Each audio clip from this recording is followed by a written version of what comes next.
एक चतुर्भुज A B C D की रचना कीजिए जिसमें ए बी बराबर 5 सेंटीमीटर, बी सी बराबर 6 सेंटीमीटर, सी डी बराबर 7 सेंटीमीटर तथा कोण बी बराबर कोण सी बराबर 90 अंश। फिर ए बी को एक भुजा मानकर ऐसे त्रिभुज की रचना कीजिए जो क्षेत्रफल में चतुर्भुज के क्षेत्रफल के बराबर हो। सबसे पहले हम बी सी 6 सेंटीमीटर खींचना है। इसके लिए एक रेखा बी एक्स खींचा कोई भी लंबाई का।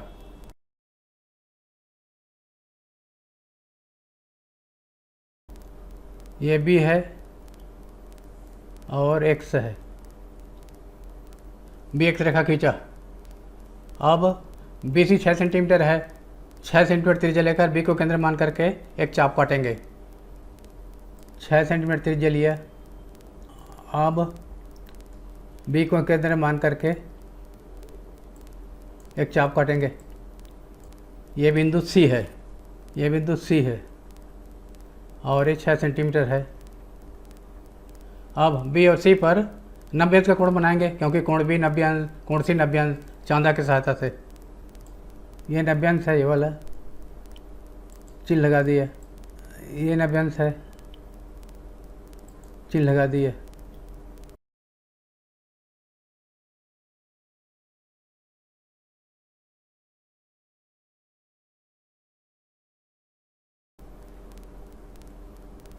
नब्बे अंश है कोण बी,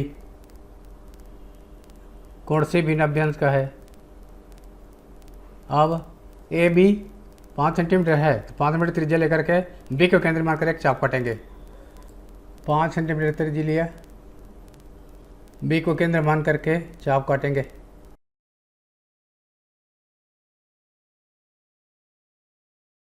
चाप काट दिया। अब सी डी 7 सेंटीमीटर है तो 7 सेंटीमीटर त्रिज्या लेकर सी को केंद्र पर चाप काटेंगे। 7 सेंटीमीटर त्रिज्या ले लिए, सी को केंद्र मान करके चाप काटेंगे। चाप काट दिए। ए है ए और ए है डी।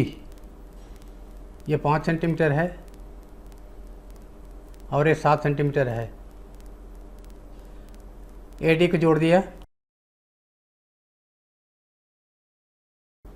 तो ए बी सी डी अभिष्ट चतुर्भुज हुआ। अब इसके बराबर क्षेत्रफल वाला एक त्रिभुज बनाना है जिसकी भी एक भुजा ए बी है तो इसके लिए हम ए सी को जोड़ेंगे।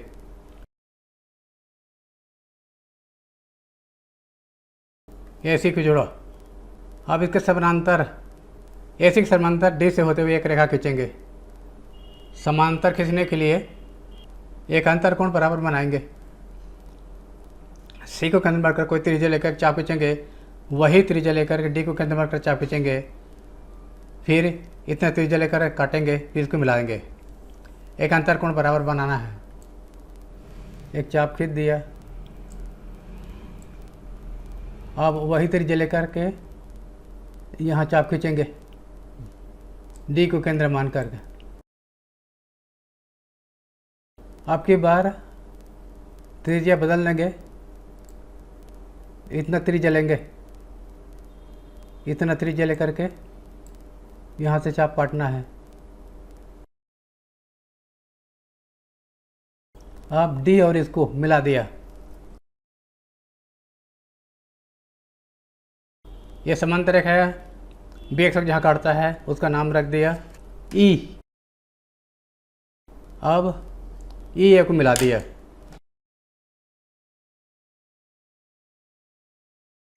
तो त्रिभुज ए बी ई अभिष्ट त्रिभुज है जिसका क्षेत्रफल चतुर्भुज ए बी सी डी के बराबर है, क्योंकि ए बी सी में अगर त्रिभुज ए सी ई जोड़ेंगे तो त्रिभुज ए बी मिलेगा और इसी त्रिभुज में त्रिभुज ए डी सी जोड़ेंगे तो ये चतुर्भुज मिलेगा।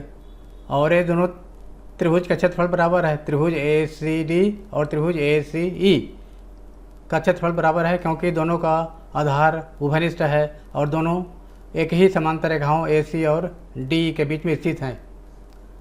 रचना के पद।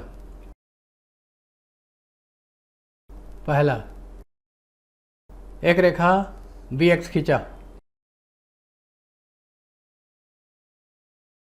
दूसरा, 6 सेंटीमीटर त्रिज्या लेकर बी को केंद्र मानकर एक चाप खींचा जो बी एक्स को सी बिंदु पर काटता है। क्योंकि बी सी 6 सेंटीमीटर है, 6 सेंटीमीटर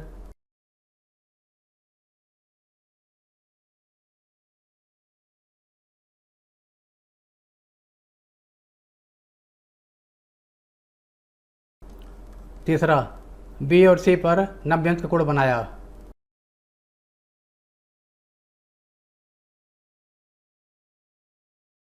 पाँच सेंटीमीटर त्रिज्या लेकर के बी को केंद्र मानकर एक चाप काटा और 7 सेंटीमीटर त्रिज्या लेकर के सी को केंद्र मानकर चाप काटा। इनका नाम ए और डी रखा, ए डी को मिला दिया।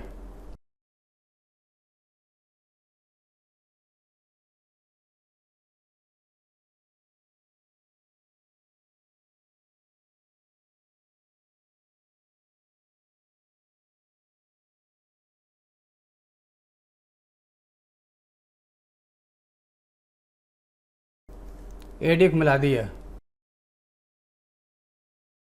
ए बी सी डी अभीष्ट चतुर्भुज है। चौथा, ए सी को मिलाया और इसके समांतर डी से होते हुए एक रेखा खींचा जो बी एक्स को ई बिंदु पर काटता है।